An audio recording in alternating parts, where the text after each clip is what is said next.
কর্তামশাই কি হয়েছে? কি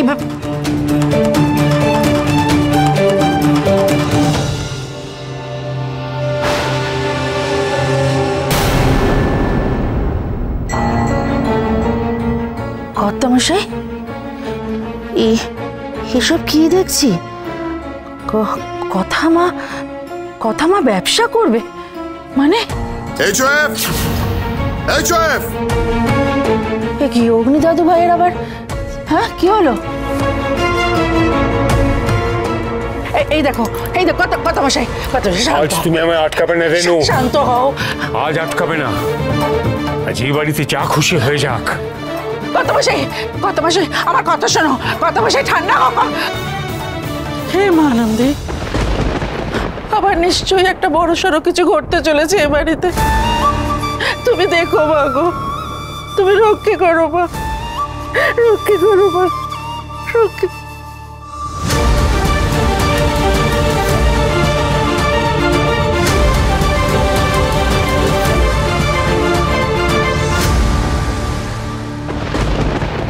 এই বাড়িতে কেউ আমার সঙ্গে চেঁচিয়ে কথা বলে না। তুমি এমন কিছু করে আসুনি যেভাবে উঁচু গলায় কথা বলতে পারো। যা বলার নম্রভাবে বলো। আপনি তো কোনো ডিসেন্সি বাকি রাখেন। আমায় কেন রাখতে হবে বলতে পারে? কেন চলে এলেন আপনি ওখান থেকে?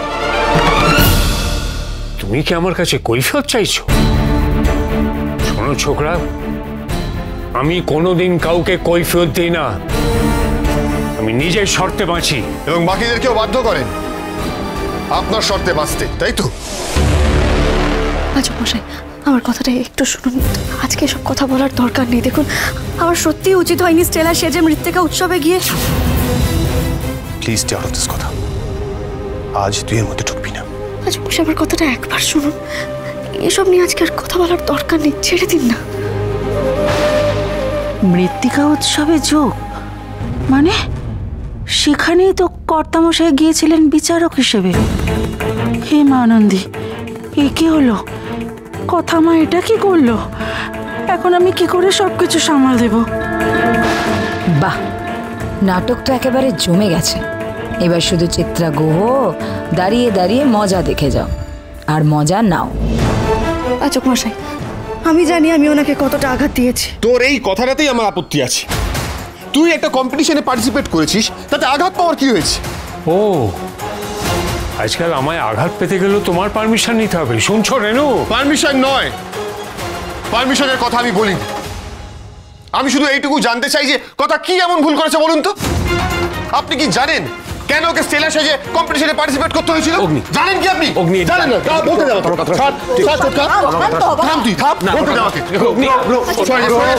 আমার কথা বলতে দে। আমরা অনেক সময় এই আর্গুমেন্টগুলো করে কোনোদিন কিছু হয়েছে না? হয়নি তো, বলতে হবে তো এগুলো।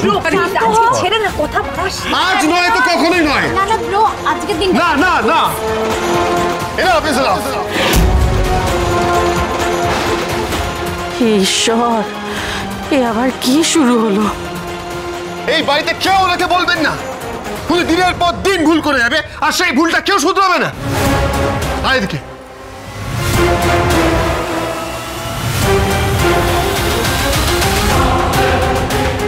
ও কথাকলি গুহ হিসেবেই পার্টিসিপেট করতে গেছিল কম্পিটিশন, কিন্তু আপনাকে জাজের চেয়ারে দেখে ওখান থেকে পালিয়ে যাচ্ছিল। আমরা আটকেছি ওকে। একটা ট্যালেন্টেড মেয়ে, তার ট্যালেন্টটা নষ্ট হবে শুধুমাত্র বাড়ির কাজ করে। সে বাইরে গিয়ে কোনো কাজ করতে পারবে না, কিছু করে দেখাতে পারবে না। আমি ওকে বলেছিলাম স্টেলা বর্মন হিসেবে পার্টিসিপেট করতে, যাতে আপনি ওকে না চিনতে পারেন। আমরা সবসময় সবাই চেনার চেষ্টা করে গেছি। এটা তো ওর অনেস্টি যে ও মিথ্যা কথা বলতে পারে না। সবার সামনে নিজের আসল পরিচয়টা দিয়েছে, and I am proud of her. Guha বাড়ির মেয়ে বউরা কখনো বাড়ির বাইরে গিয়ে কাজ করেনি। করে না, কিন্তু এখন থেকে করবে।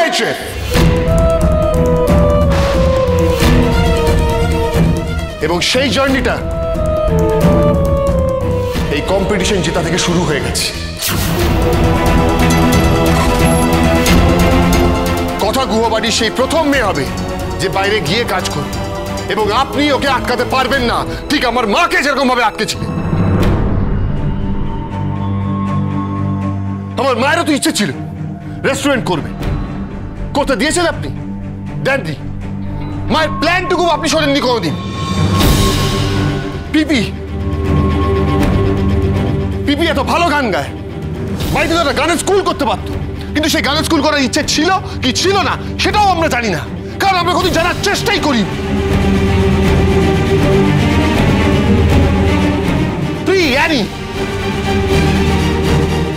অ্যানি তো ফ্যাশন ডিজাইনার হতে চায়, আরজে হতে চায়, হতে পেরেছে? পারেনি। কেউ কিচ্ছু করতে পারেনি, এইসব শুধুমাত্র আপনার স্টুপিডিটির জন্য। চুপ করো তুমি, চিৎকার করে শুধু নিজের কথা তুমি চাপিয়ে দিতে পারো না, আমারও কিছু বলার আছে।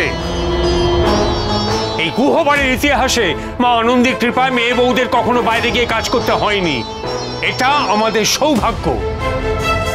আমার ধারণা আমি সেই সৌভাগ্য ধরে রাখতে পেরেছি।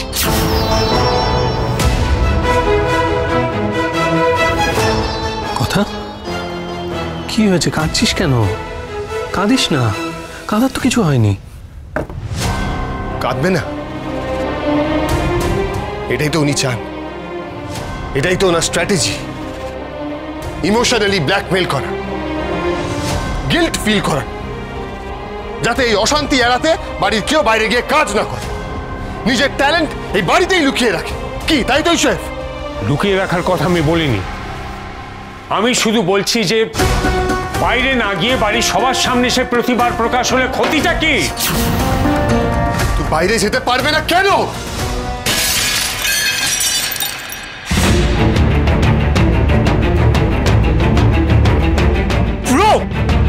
কি করছিস নাকি তুই? এরকম মাথা গরম করলে কি করে হবে? তাহলে তুই তোর পয়েন্টটা কি করে প্রুফ করবি আমি বুঝতে পারছি না। তোরা দাদানের মধ্যে কি ডিফারেন্স পড়ে রইল ব্রো? কেন করছিস এটা? মাথা ঠান্ডা কর প্লিজ। অগ্নি মাথা ঠান্ডা, হ্যাঁ মাথা ঠান্ডা কর প্লিজ। Fine, fine, fine.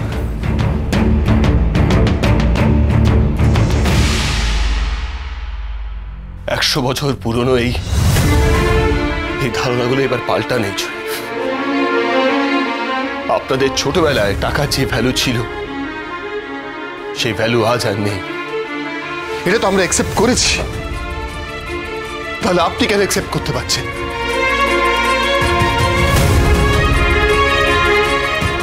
নতুন কিছু আসলে পরে সেটাকে অ্যাকসেপ্ট করে নিতে হয়। You have to accept it এইচওএফ, না হলে এই জেনারেশন গ্যাপ চিরকাল থেকে যাবে। অগ্নি, অগ্নি কি হচ্ছেটা কি? চুপ কর। সব মেয়েরই কিন্তু অধিকার আছে নিজের একটা ইন্ডিভিজুয়াল আইডেন্টিটি, একটা পরিচিতি তৈরি করা। এবং কথা সেটাই করেছে, ও কিন্তু কোনো ভুল করেনি। অগ্নি, অগ্নি মাথা ঠান্ডা কর। দাদানের সঙ্গে এইভাবে কথা বলে? কিন্তু এই কথাগুলো তো আমাকে আজকে বলতেই হবে মা। আজ না বললে আর কবে বলবো? কি দোষ করেছে বলো তো বাড়ির মেয়েরা?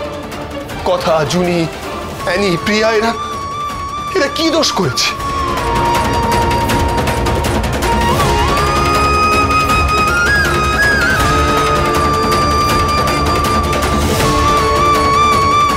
ওদের কি এটাই দোষ যে ওরা এই বাড়ির সঙ্গে রিলেটেড? 2025-এ দাঁড়িয়ে আজ ছেলে মেয়ের মধ্যে এই ফারাক কে করে? কেউ করে না। গোটা পৃথিবী এগিয়ে গেছে। শুধু এই বাড়িতে একটা মেয়ে নিজের ইচ্ছে মতো কাজ করতে পারবে না, নিজের ইচ্ছে মতো স্বপ্ন দেখতে পারবে না, নিজের ইচ্ছে মতো বাঁচতে পারবে না।